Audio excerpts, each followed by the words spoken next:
Kalau dari formatnya, dari orang yang diundang, ini adalah pesan kebersatuan.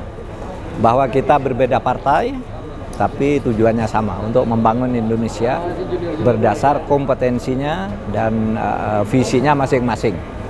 Itu kalau dari sudut formatnya. Tapi kalau sudut substansinya, ini pesan-pesan yang sangat baik ya. Ngajari orang bernegara dengan baik, jangan suka mengkafirkan orang gitu, harus toleran, harus banyak beribadah, itu kan banyak pesannya. Pesan Gus Dur tuh banyak sekali di syair atau syair tanpa waton tadi. Saya harus apresiasi kepada Bang Fahri Ali yang sudah membuat terobosan ini begitu ya, menyegarkan kembali ingatan publik terhadap Gus Dur yang sangat sejuk, dan kemudian menjadikannya sebagai intro, sebagai alas begitu ya, agar kita masuk ke tahun politik ini dengan penuh kesejukan, penuh kebersamaan, sholawat yang menghadirkan komitmen kebersamaan kita. Saya memberi apresiasi yang luar biasa kepada Bang Fahri yang mengambil inisiatif acara yang agak beda, acara yang unik, acara yang khas, membaca sholawat. Dan syair ini memiliki makna substansi yang dalam. Bang Fahri mengambil inisiatif ini terus dibaca bersama oleh para politisi supaya hatinya tersentuh. Kita dalam berpolitik ini harus juga pakai hati. Dalam berpolitik ini harus kompetisi kebaikan, kompetisi gagasan yang cerdas, yang berorientasi pada kemajuan, bukan saling mencaci. Nah, ini kan, bukan saling menafikan dan bukan membanggakan dirinya. Dan politisi-politisi tadi yang datang itu juga jangan hanya membaca, tapi juga harus dihayati makna-maknanya, kemudian kita praktekkan dalam kehidupan politik. Saya kira ini merupakan inisiatif yang sangat baik ya, dalam rangka kita mendinginkan suasana di tengah tahun politik yang akan berjalan di tahun 2024 pemilu. Dan saya kira kan semua kontestan dalam pemilu 2024 sudah mulai mengikuti tahap-tahapan pemilu, dan ketika acara membacakan sholawat tanpa waton ini dilakukan, maka semakin membuat kita sekalipun berbeda-beda dalam hal partai politik, tetapi kita masih dalam suasana yang penuh dengan kekeluargaan melalui kegiatan sholawatan ini.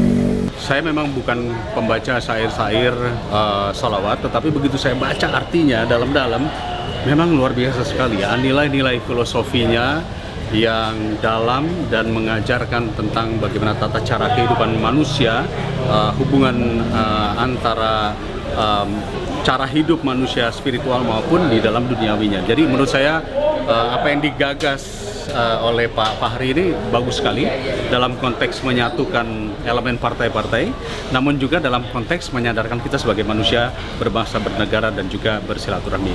Ini momen-momen seperti ini saya pikir sangat bagus sekali. Ya, saya kira sholawat ini memang punya nilai yang tinggi dan punya nilai yang menyatukan semua komponen masyarakat, karena tidak ada kelompok dan golongan manapun yang tidak suka dengan sholawat. Jadi saya kira sudah tepat ya Pak Fahri Ali melalui kolom kopi ya ini mengundang partai-partai politik untuk bersolawat. Mudah-mudahan dengan keterlibatan eksponen partai politik dalam bersolawat malam hari ini bisa memberikan kesejukan, bisa memberikan keteduhan untuk menghadapi pemilu 2024 yang sejuk, yang damai dan riang gembira. Karena ini pesta demokrasi, rakyat harus senang, harus gembira menyambut pesta demokrasi ini. Saya sangat mengapresiasi inisiator dari Bang Fahri Ali, partai politik dan pemerintah bersolawat. untuk meninggikan suhu politik nasional. Jadi di samping untuk mengembangkan tradisi budaya sholawatan, syair-syairnya penuh dengan nilai yang sangat dalam, sangat bersifat filosofis dan implementatif, sehingga bagi orang kalau sudah bisa merasakan makna dari syair waton ini, pasti hatinya akan tersentuh. Jadi ini adalah bagian dari menciptakan budaya lebih guyup, lebih mengedepankan nilai silaturahmi, dan lebih untuk membangun kebersamaan di antara pimpinan partai politik dan pemerintah, sehingga proses politik penuh dengan etika dan moral.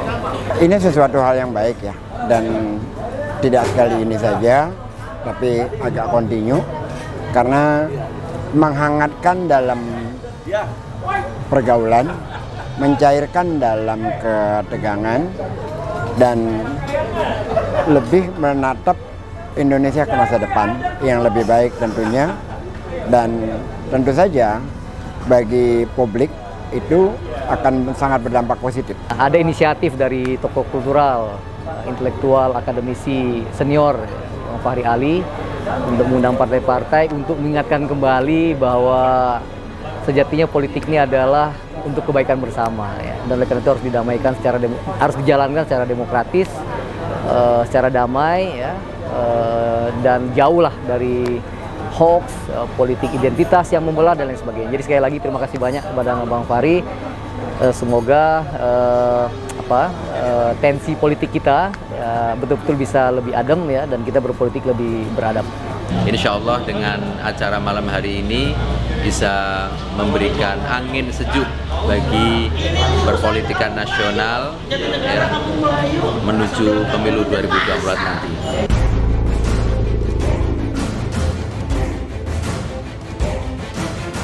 Saya berharap masyarakat berhati sejuk, berhati dingin, tidak panas hatinya, dan salah satu untuk kaum muslimin terutama salah satu untuk membuat hati sejuk itu ya membaca sholawat dan mendengar sholawat yang seperti ini. Memang sangat menyentuh, tuh memberi sentuhan agar tidak